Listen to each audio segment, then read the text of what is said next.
there, it's me with a gadget, and this here is our first look at the Nexus 4 from Google and LG. This is the successor to the Galaxy Nexus. It's obviously a really big deal, and as you very well know, this is based on the Optimus G, but with some modifications. As you can see, there's obviously no capacitive buttons. It's right on the screen, like you'd expect from a Nexus device.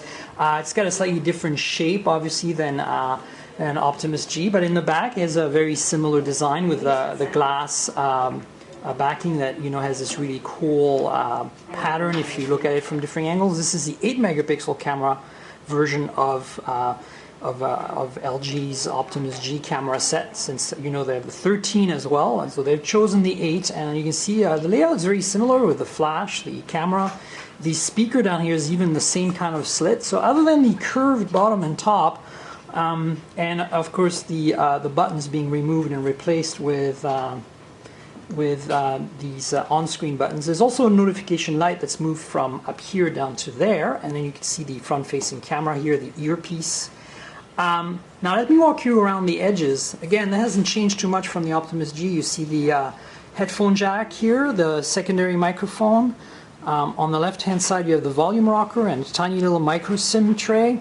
And on the bottom you have the micro USB MHL connector primary microphone, and the 2 screws are again very similar to the Optimus G here. And on the right hand side, the power lock key here.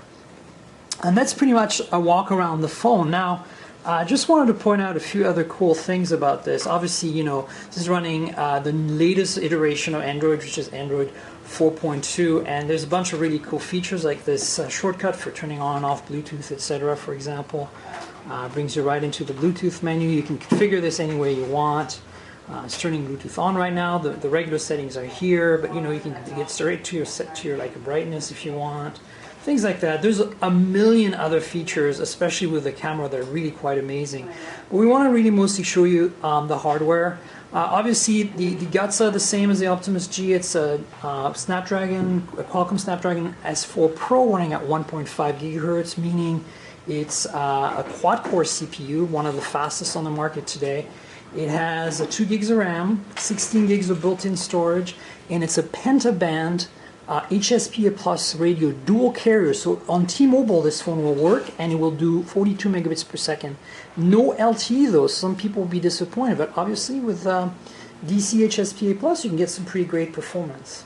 That's pretty much it in terms of the feature set. Again, 8 megapixel autofocus camera on the back, the same probably 1.3 megapixel camera as the Optimus G in the front. So yeah.